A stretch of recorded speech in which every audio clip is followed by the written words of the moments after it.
Hello everyone. Today I figured that I would go through what is in my current travel or plein air drawing and painting setup. I am embarking on a 100-day challenge for painting or drawing every day, and I have been especially trying to paint outside, and which has been an interesting challenge as well. So I thought I would show you what's inside. It's the Sendak mini artist roll from Peg and All, and what I like that's in here, what I would like to maybe add or take out, and maybe show you some of the things that I've been working on already. Alright, so I got this for my birthday this year actually. I have the larger size, and I just felt like sometimes I needed something smaller. Oh, and here's my cat Tilly coming for a visit. So I decided to go with the mini size. So it is made of waxed leather, waxed canvas. And so it has a really nice texture. It's very sturdy and it really fits a lot. So it has this little pouch here on the side. And for now, what I keep in here is a kneaded eraser. I actually had 2 kneaded erasers in here, but I dropped one of them on the ground when I was painting outside. And if anybody is familiar with kneaded erasers, this just picked up everything, every little ounce of dirt that was there, and I had to get rid of it. So just have one for now. I'll probably add more things into here as I go along. In my larger version of the Sendak roll, I would keep neocolors in here. Neocolors are just very messy and they're kind of hard to clean, and so I thought for this new one I would just keep the pouch clean and keep different things in here and find a different storage solution for neocolor twos. So for right now, in my pouch here, I've got a travel brush from Rosemary & Co., which this is actually my first travel brush that I've tried before, and I do really like it. Tilly is blocking the light. It is a pointed round. It's really nice to use, especially because you can use it on its side for larger washes, but you can also use its point to get a nice point, so it's pretty versatile. I think this is the size 8. I could be wrong, but my only qualm with it is that it doesn't hold a whole lot of water. So if you're really trying to get larger washes, this isn't really the best option for that. It does work, but I think I would like to find something else that I could use. And for my current pencils, I have a black wing. This is the matte. I really like these. I think the pearl is my favorite. The matte I love because you can get really expressive marks, but the pearl is just slightly firmer, so you can get a bit more detail. But so I've got that. I don't typically draw very much with pen and ink. Occasionally I do, especially if I don't feel like taking my eraser out. I will use a pen just because it's a lot easier. And so I have this Pigma Micron size 5, and everything just fits so nicely in here. I have another pencil. This is just a Tombow Mono size B. And then in the back here, I have a water brush. This is from Pentel. I've had these for a while. These are my favorite ones. Gets a little frayed, but I'm kind of hard on them.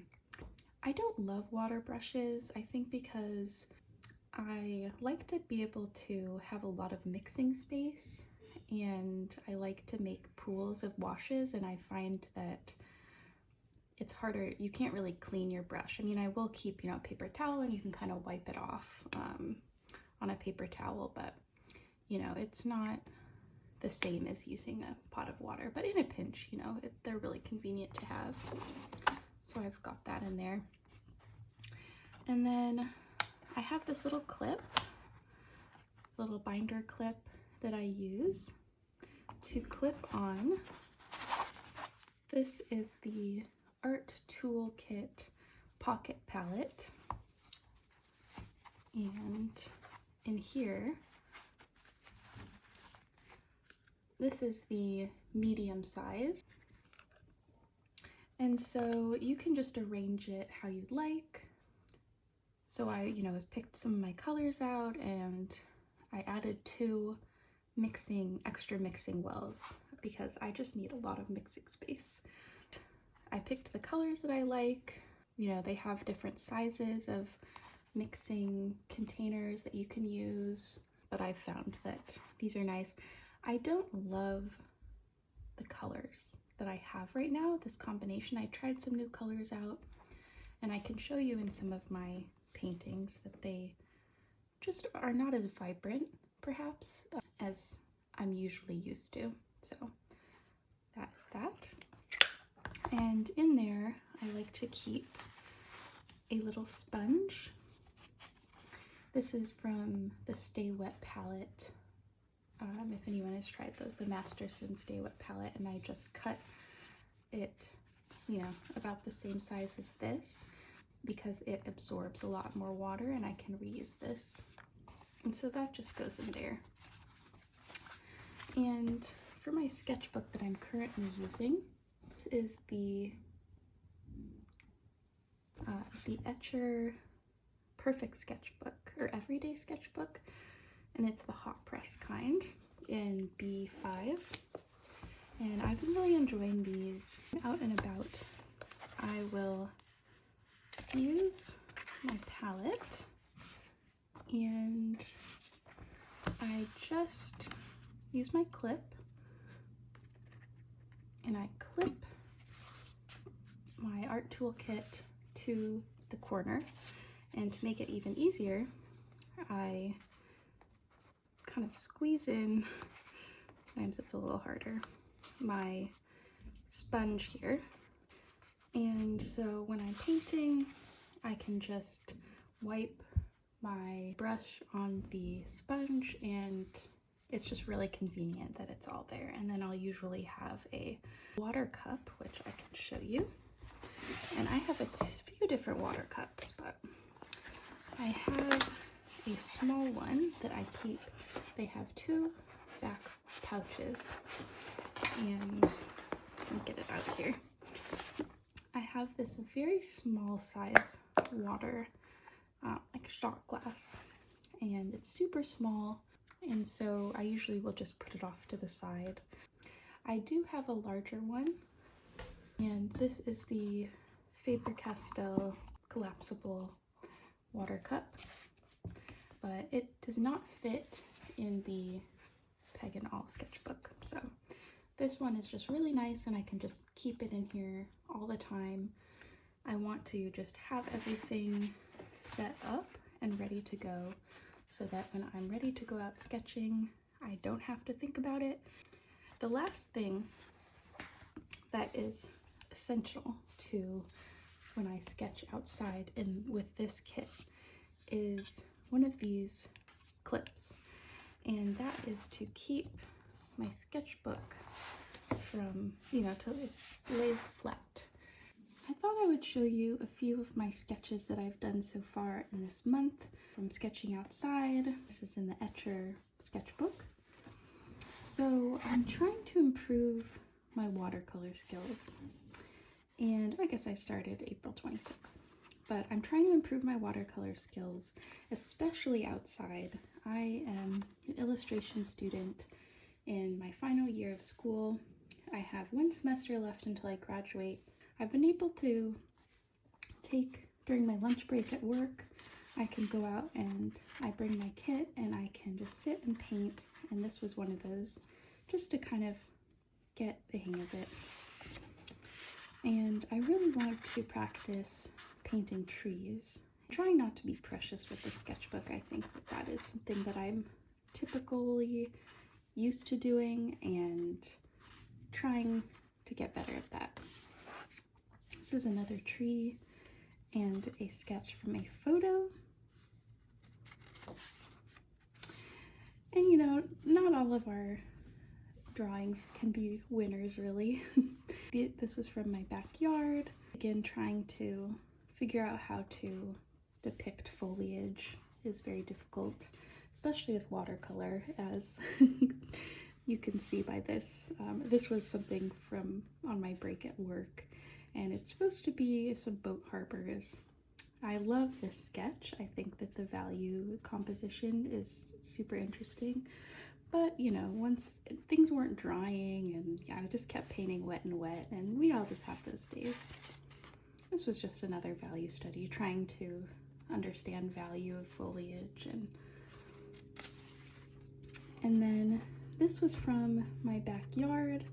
I've been painting in my backyard a lot just because it feels easy to do and safe. You know, it's not as scary when you can just sit in your pajamas in the back and just paint the views. And it's interesting to see how my work progresses. Again, trying to understand how I like to render trees. I really like how this one turned out. And then just drew my sister as we were sitting out there. And we have a lot of California poppies growing in the backyard, and so I thought I would try to just loosely depict those. And I just love the colors that they have, and so I tried with some colored pencil, and then, you know, ended up moving on to watercolor. And this is a painting that I did at a park, a local park. Also, excuse my cat eating her lunch in the background.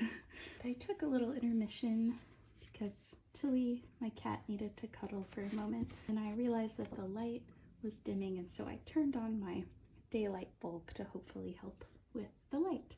So this painting I did at a local park, the first time using my pochade box, and I'm not super used to standing up and painting, so I felt a bit nervous.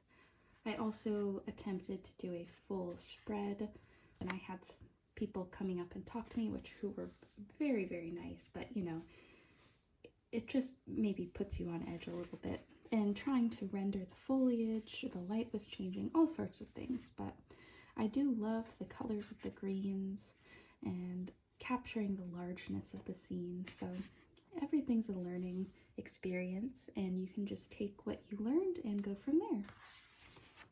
Speaking of more learning experiences, so these drawings I did during my break. I sat with my boyfriend, and I had forgotten my brushes, so I just had my pencil, and I thought I would draw some of the weeds and the foliage.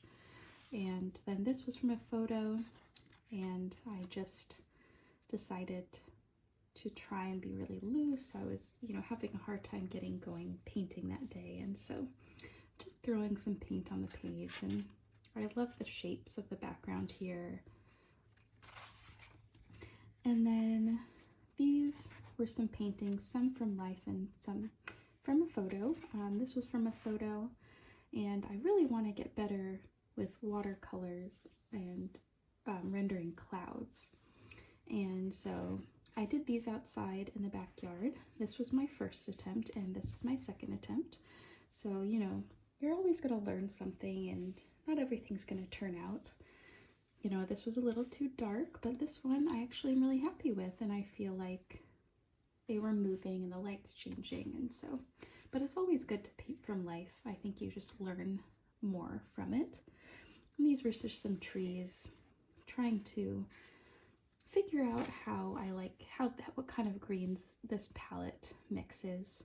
I'm used to having cerulean blue, and the only blues I have are French ultramarine and phthalo blue green shade. So I wasn't getting the same mixes. I do have a viridian here, but again, a newer color to me, and it just didn't create the same kinds of greens as here, or even here.